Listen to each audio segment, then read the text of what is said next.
Hey, g'day. Well, if you're in Australia, you would well and truly know about the floods in Queensland, and if you're overseas, well, you may well have seen them as well. We've just been smashed. It's pretty funny to see it actually in Australia. For some reason, I don't expect those sort of disasters. Not quite as bad as it's been, but anyway. Funny enough, we have a creek that runs right through the middle of our properties, and I've done a few videos on those, but we were fine. Our creek was running mad, and I'll chuck a little clip in a minute that my wife did of the video of the creek. But and while it does some damage in terms of erosion and things like that, it doesn't come anywhere near our house, fortunately. So we're pretty well off compared to a lot of people. Gosh, I feel for them. One of the pluses that I get out of it is sediment. Where the creek boasts its banks, the flow slows down and it seems to drop all the silt out of the water, which is basically topsoil that it's washed off from somebody else's property.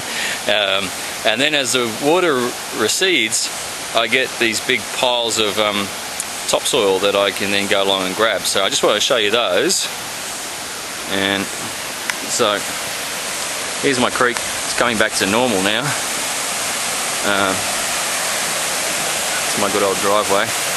But when it bursts its bank, it comes, well, it actually comes right up across here for a while.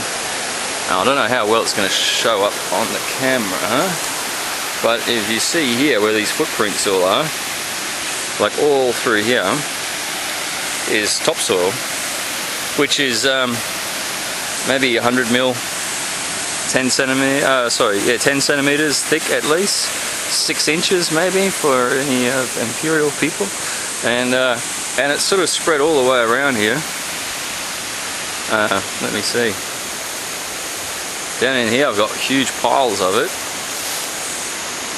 and then as an extra bonus I also get a big gravel pit, which is right here.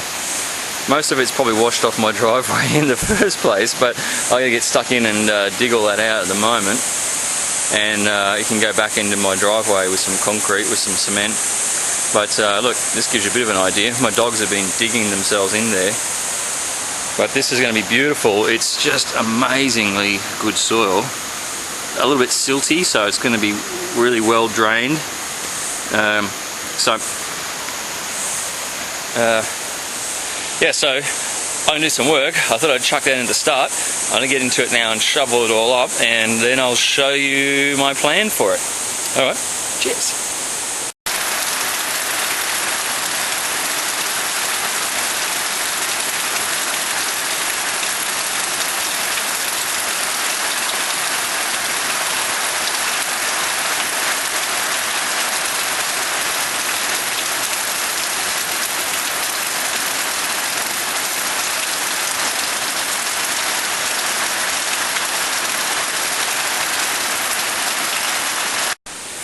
Alright, so while the other me is busy shoveling up the topsoil that's washed down my creek,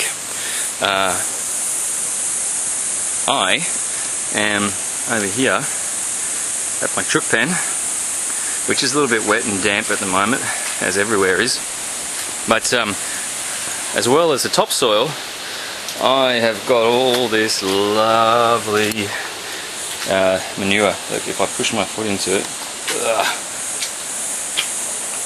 it's hectic.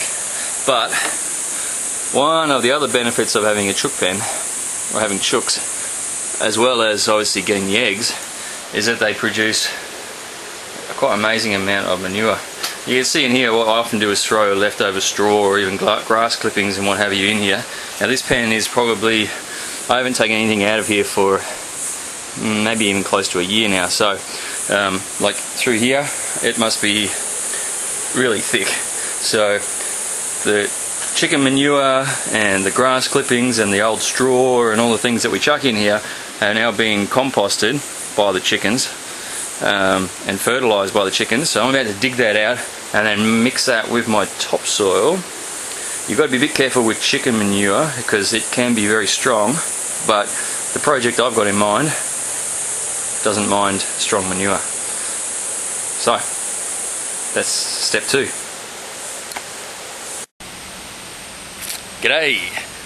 Well, I finished the kumquat project that I've just showed you the beginnings of.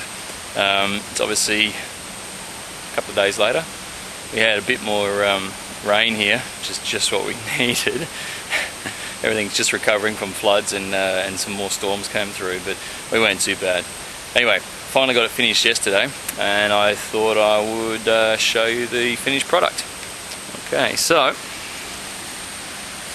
here behind me is the bed. Watch out for the sun. So what I did there was first some just soil that I had from putting in fence posts like these around the place, which I piled up and I made a bit of a mound. Citrus trees like to have good drainage. And then on top of the mound I put some chook manure from the chook pen. And then on top of the manure, so that I don't burn the plants straight away, because chook manure is very strong, I put some of the topsoil, the silt that had floated down my creek, so some free topsoil, which was great. And then I planted the kumquat tree. Voila, it's a fairly good size, it's about 1 metre tall. And then I've piled over the top of all that and around it mulch, which is just beautiful. I get this mulch from my local rubbish dump.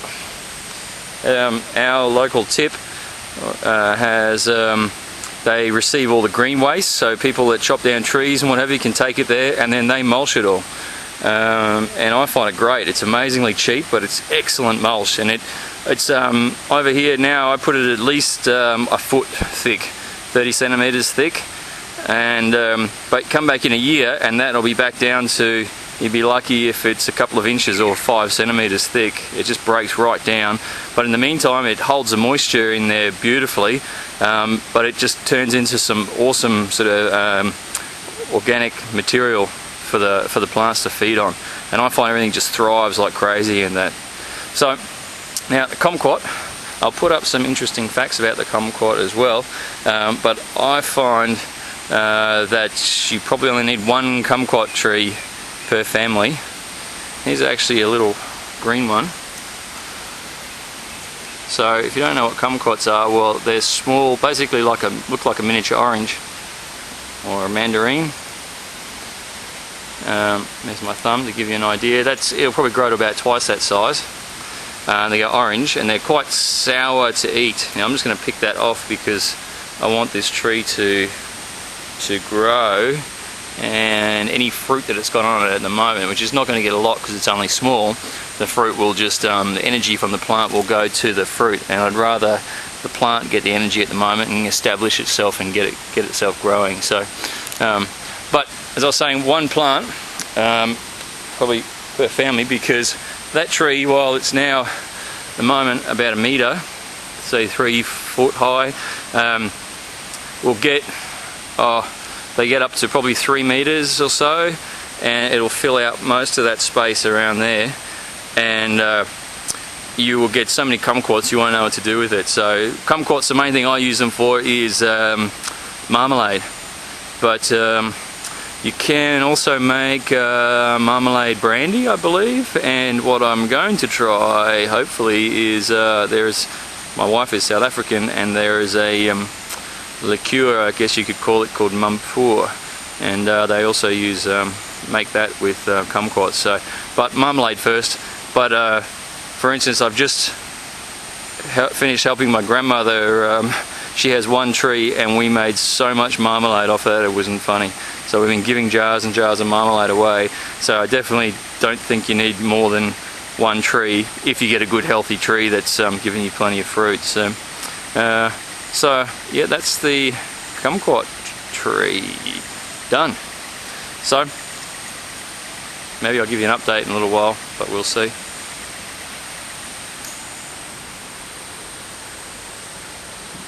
This is my front paddock. No dams out here, but the creek is roaring.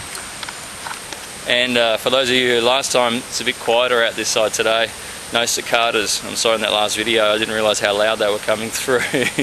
Cicadas are these crazy bugs that we get here.